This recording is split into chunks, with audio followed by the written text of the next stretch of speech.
12시 많은 참여 바랍니다.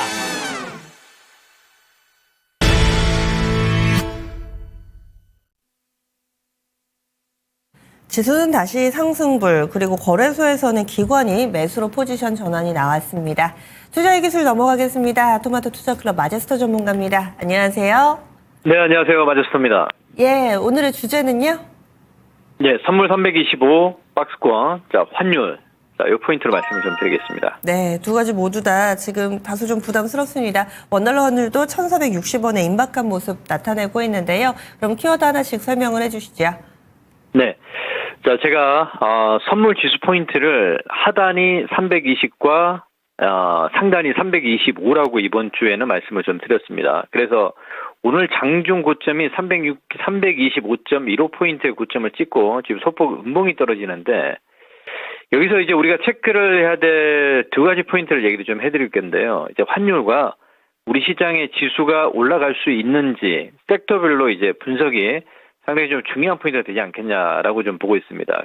그러면 첫 번째 원달러 환율이 자 지금 보면 1,459원으로 지금 상당히 좀 약세를 이어가고 있습니다. 그러니까 환율이 살짝 꺾일 수 있는 어떤 그 명분이 지금 없습니다. 정치적인 부분들뿐만 아닌 우리 국내 시장에서 외인들이 선물 쪽으로 이제 트레이딩을 하는 이런 모습들이 보이고 있고 현물 쪽에서는 이제 선별적으로 이제 흐름이 좀 진행이 되다 보니 우리 시장이 올해 2024년도 이런 모습이 나타나는데 자 그러면 섹터별로 이제 접근을 이제 세 가지 섹터로 봐야 되겠죠. 예, 제약주 그리고 반도체 2차 전지인데 지수부터 한번 잠깐 좀 짚고 넘어가도록 하겠습니다.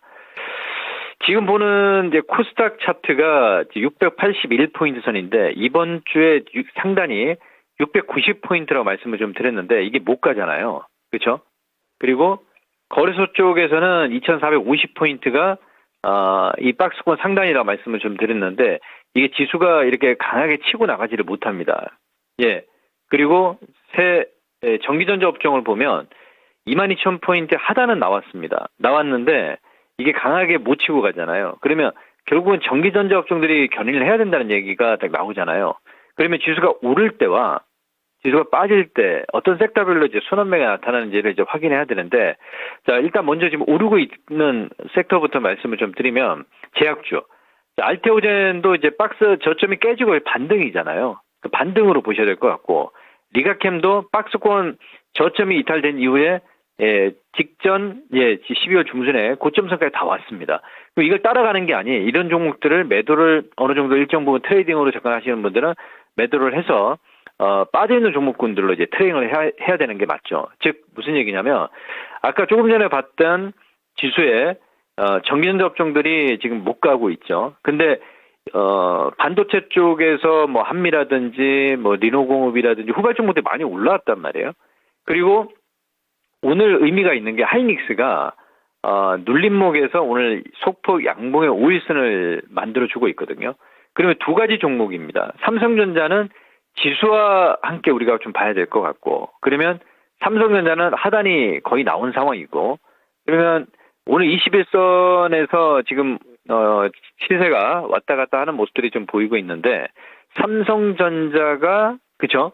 예, 직전 고점 61선까지 넘어가게 되면 지수는 이제 상승의 자리를 만들 것이고 그 하이닉스가 이제 눌림만큼 좀 또 다 눌린 이런 시장의 어떤 시그널들이 좀 나오고 있지 않느냐 이렇게 좀 보고 있습니다. 그러면 반도체는 제가 말씀을 좀 드렸지만 후발 종목군들은 선별적인 차익을 하는 게 맞다라고 말씀을 좀 드렸고 그리고 지금 삼성전자 하이닉스는 이제 반등의 박스권 하단에서 상단까지 목표치를 봐야 되겠고요.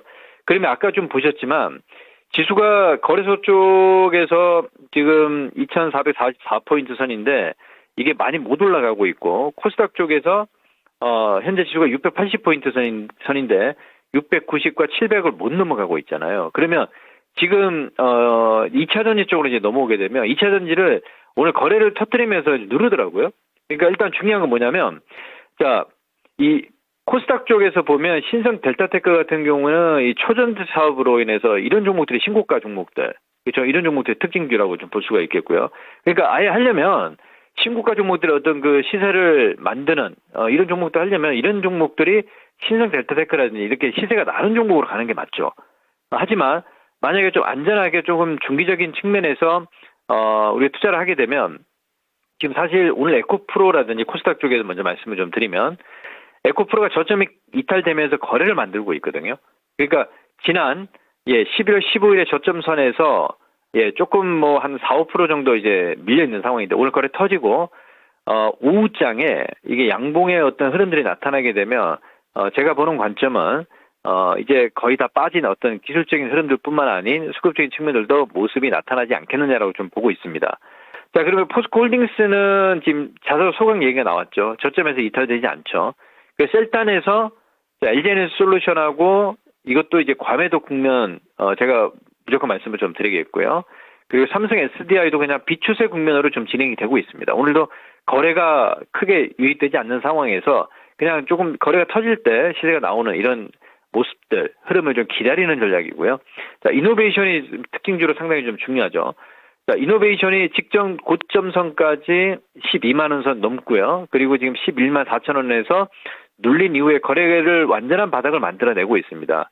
다시 이제 거래 터지는 시점에서 정고점을 넘어가는 포인트를 체크를 하면서 우리가 전반적으로 흐름을 좀 확인해야 된다 말씀을 좀 드리겠고요. 자, 양극재 쪽으로 이제 투심이 이제 얼마큼 호전되느냐를 우리가 체크를 해야 되는데 에코프로가 지난 화요일이었죠. 크리스마스 이브 날 장중 5%까지 올라온 이후에 자, 좀 눌렸어요. 종가는 그냥 보합권이고 오늘도 지금 3.3% 눌리고 이제 거래를 만들고 있거든요. 그래서 제가 봤을 때는 이게 저점이 지난 11월 중순에 저점을 이탈시키고 지금 안 좋은 뭐 악재가 계속 나온다라고 하고 있지만 이게 지금 제가 봤을 때는 올해는 뭐 이제 그 시간이 다 끝났잖아요. 내년 초에 어떤 연초 랠리를 위한 준비를 좀 하고 있지 않느냐 이렇게 좀 판단을 좀 하고 있습니다. 그래서 지금 현재 거래가 24만 주 정도 나오는데 지난 화요일에 거래가 한 70만 주 나왔거든요. 끝날 때 한 80에서 100만 주 정도 거래를 확인을 하고요. 그러면 이 자리가 완전한 바닥 자리고 좀 시간의 어떤 기다림이 있을 뿐이지 더 빠질 자리는 없다라고 말씀을 좀 드리겠고 포스코 퓨처엠이 이제 그런 모습이 나타나고 있습니다. 지난 12월 23일 월요일이었습니다. 이번 주 월요일에 저점이 그렇죠? 14만 2천의 신저가를 만들어내고 있거든요. 그리고 이제 오늘도 장중에 마이너스 2.5% 빠지고 지금 5일선 이제 회복하려고 준비하는 모습들인데 이 거래가 증가. 오늘은 거래가 늘어나는 게 좋겠다. 이 말씀을 좀 드리겠습니다. 그래서 지금 뭐 우리가 이제 SKC 쪽으로 보면 이제 눌림목이 좀 나오는 상황이고 그리고 장비주들 쪽에서는 좀 투심이 좀 살아나야 되는 이런 모습이 나타나기 때문에 ESS 관련해서 서진 시스템만 오늘 장중 양봉의 자리 좀 나타나고 지금 현재는 그 윗골에 살짝 좀 달리고 있습니다. 그래서 지금 시장의 포인트를 정리를 좀 하면요. 선물이 325를 넘어가는지 여부. 그러면 선물의 어떤 그 수급 포인트를 보면 외국인들의 매수가 중요하고요. 그리고 거래소 쪽에서는 2450포인트를 넘어설 때, 전기전자 업종들이 얼만큼 이제 강하게 23,000포인트까지 올라오느냐. 이게 이제 중요한데, 이번 주는 이제 오늘과 내일 남아있기 때문에 그냥 그 시간적으로, 기간조정으로 좀 보셔야 될 것 같고요. 코스닥 쪽에서 지금 680포인트 선인데, 690과 700포인트를 넘어설 때, 어떤 섹터가 이제 견인을 하는지 이 포인트를 좀 체크를 하시면 되겠습니다. 그래서 이번 주는 일단 제가 말씀을 좀 드렸던 지수권, 영역권, 박스권에 상단을